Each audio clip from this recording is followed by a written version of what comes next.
Mirabahantsika rehetra ny tokantrano andriavana izay manaraka nyity fandarana aim-panahy ity izay arahanao eto isan'andro isan'andro.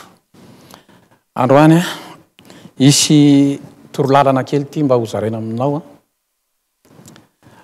torolalana mikasika ny tena natokana ho antsika kristianina ity mba raha te hatanjaka ara-panahy izay inoko maromarina fa tena ilainao izany napetraky ny apôstôly Paoly tamin'ny fiangonana tany Roma izy ity ary tiako mba ho zaraina aminao eto androany satria izy inoko maromarina fa tena ilainao izany manana tanjaka ara-panahy eto amin'izao fiainana mandalo izao.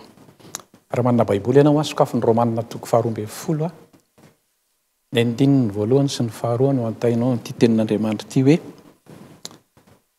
koa amin'izany ozy mangataka aminareo rahalahy mba atolotrareo ny teny anareo ozy fanatitra velona masina sitrak'Andriamanitra dia ny fanompompanahy mety ataonareo izany. Andininy faharoa hoe ary aza manaraka ny fanaony izao tontolo izao ozy fa miova ozy amin'ny fanavaozana ny saina amantaranareo ny sitrapon'Andriamanitra. Averiko indray mandeha le hoe ho anao kristianina ty hanananao tanjaka ara-panahy. Ny tanjaka ara-panahy manko ry havana tsy mba azoazo fotsiny. Betsaka ny olona mametraka fanontaniana amin'izany hoe ahoana ny mba nanako tanjaka manoloana ny fakapanahy, manoloana ny problema isan'andro. Ary ity torolalana men'ny tenin'Andriamanitra ity eo amin'ny fiainanao. Ahoana le andininy voalohany hoe atolory ny tenanao sy fanatitra velona. Zay ny voalaza eo. Tena toromarika ry havana dia izao. Misy zavatra telo manko ao anatintsika eo izay tian'Andriamanitra, Andriamanitra ny hibaiko azy. Voalohany ilay fanahy ao anatintsika ao. Io ilay voalaza ny Tesalonianina Tesalonianina voalohany toko 5:7 hoe saina vatana fanahy. Ao anatin'ny fanahintsika ao no toerana misy ny fanan'Andriamanitra, ao ny fanahy masina mipetraka, ao Jesosy Kristy no mipetraka. Rehefa nandray azy ianao, izay ny kristianina atao anatin'ny baiboly. Faharoa, misy saina atao anatintsika ato io mieritreritra, mamakafaka, maka fanapa-kevitra. Misy an'izany ao anatintsika ao ary fahatelo ity vatantsika ity. Torolalana men'Andriamanitra zany eo voalohany dia atolory io isan'andro fanatitra velona ozy. Eto taridalana ameko anao dia izao resaka vavaka serasera amin'Andriamanitra isan'andro. Atolory azy ny fanahinao, ny sainao, ty vatanao ity.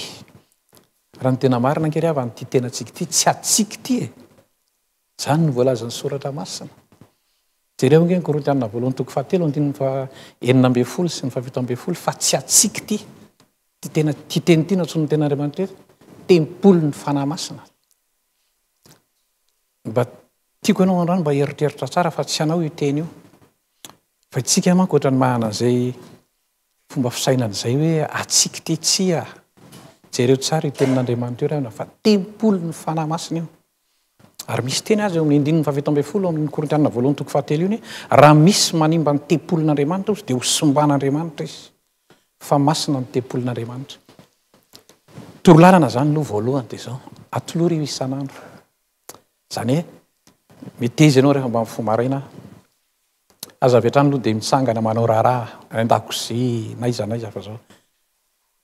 Atolorin'Andriamanitra hoe Jesosy eo atolotra anao ny fanahiko, ny saiko, ty vatako ty eo am-pelatananao ity. Mba fitaovana tsara eo am-pelatananao ty. Tenako ray manontolo ty mba ataoko fanatitra velona anao. Ataovy isan'andro zany.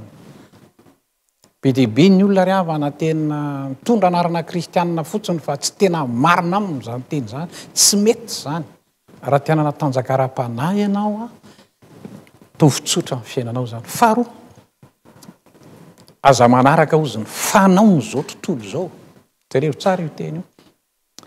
Zavatra mora fantatra zany raha tena nanolo teny ianao ka nandray an'i Jesosy Kristy ho tompo be dehibe ny fanao zao tontolo zao za miresaka aminao zao tena tsaroko mihitsy mpifoka asigara mpisotro toka mpifoka rongony mpanao an'izao karazana balina maloto rehetrarehetra zao sinsisa fanao zao tontolo zao zany hoe ny olona tsisy ny fanan'Andriamanitra manao an'izany androany ianao raha mandre an'ity azonao tohizana zany azonao tohizana be dehibe ny fanao zao tontolo zao havana matoa Andriamanitra amin'ny teny izany ange dia izao hoe ty tempolo ty fanak'Andriamanitra ty misy teny any Filipianina toko voalohany any andininy fahavalo amby roapolo hoe aoka ny fitondratenanareo zo mendrika ny filazantsara an Jesosy Kristy tompo ny kristianina zany tena boky vakina tsarovy tsara zay boky vakina ny fiainantsika